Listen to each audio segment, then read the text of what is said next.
이 아이의 이름은 안자이 코코로.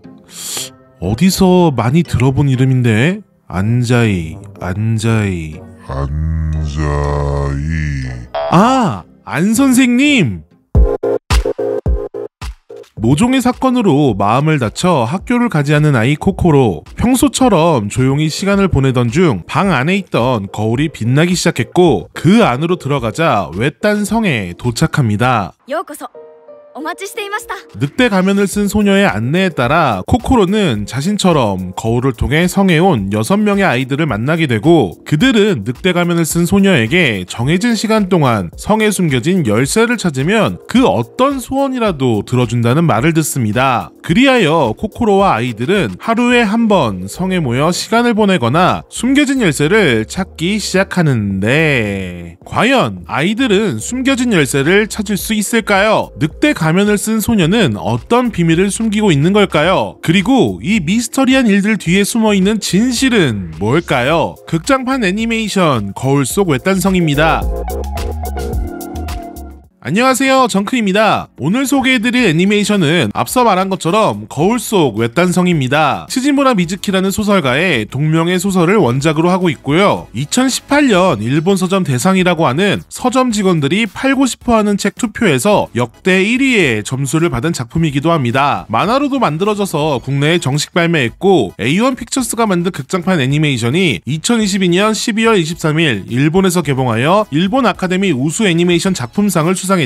일본 내에서는 유명한 평론가를 비롯해 국내에도 유명한 감독 오시마모루가 마음에 꽂히는 작품이며 울 뻔했다고 말했습니다. 이 작품은 앞서 스토리에서 설명해드린 것처럼 코코로라는 따돌림으로 학교에 가지 않는 아이가 거울 속 세상에 있는 성에서 만난 아이들과 함께 이야기도 하고 놀기도 하면서 소원을 들어준다는 열쇠를 찾는 과정을 그린 애니메이션입니다. 또 늑대 가면을 쓴 소녀가 마치 오징어 게임의 게임 마스터처럼 등장해 이 열쇠 찾기에 대한 규칙이나 힌트 같은 것들을 제시하는데요. 이들에게 주어진 규칙은 이러합니다. 열쇠를 찾으면 어떤 소원도 들어준다. 주어진 시간은 1년. 거울 속에는 낮에 수시로 출입이 가능. 하지만 오후 5시 전에는 성에서 나가야 한다. 약속을 어기면 늑대에게 잡아먹힌다. 그리고 이것은 연대 책임으로 당일 함께 있던 이도 먹힌다. 모든 게 끝나면 이곳에 있던 기억은 사라진다. 그리하여 1년이란 긴 시간을 갖게 된 아이들은 함께 이야기하고 놀면서 어떤 비밀들을 발견하게 되는데, 여기서부터는 스포일러가 있으니 스포일러도 괜찮은 분들은 보시고, 아니면 작품 감상 후 보세요.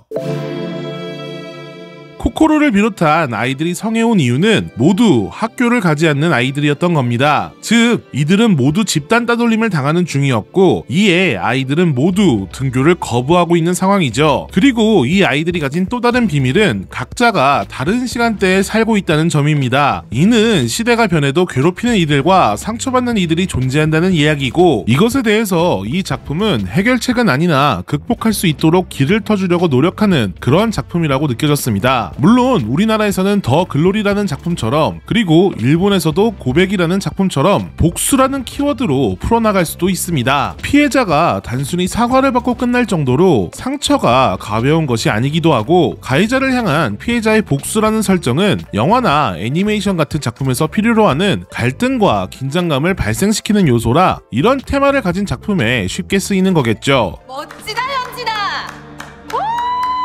하지만 이 작품은 그런 외향적인 복수보다는 우리가 외국 영화에서 자주 볼 수 있는 피해자들끼리 모여 자신들의 상처를 말하고 이를 모두가 보듬어주며 살아갈 용기를 주는 치유와 회복이라는 키워드에 더 근접해 있습니다. 때문에 보는 사람들로 하여금 답답하다거나 극장에서 볼 만큼 큰 서스펜스가 부족하겠지만, 적어도 아이들의 상처에 대한 접근법이나 주변 어른으로서 상처받는 아이들의 미래를 위해서 해줘야 하는 것들에 대한 올바른 답을 제시해주고 있는 작품입니다. 다만 앞서 말한 것처럼 한국인이 좋아하는 템포나 극적인 전개가 없고, 막상 어린아이들에게 좋은 작품이라 보여주려 해도 아이들이 지루하게 받아들일 수 있을 것 같았습니다. 또 어른이 보기에도 작품 속의 반전 요소들이 너무 쉽게 들통나는 부분이 있어 아쉬우며, 열쇠 찾기에 결정적 힌트처럼 자기적인 부분도 많아 개연성 부분에서 아쉬울 여지도 있습니다. 하지만 이런 아쉬움을 걷어내고 나서 상처받은 사람들에게 시선을 옮기고 그리고 그들의 곁에서 힘이 되어주려는 내용은 어쩌면 상처받은 이들에게 더 중요한 것이 아닐까 합니다. 여러분도 이 작품을 통해 그런 부분을 느껴보실 수 있다면 좋을 것 같네요.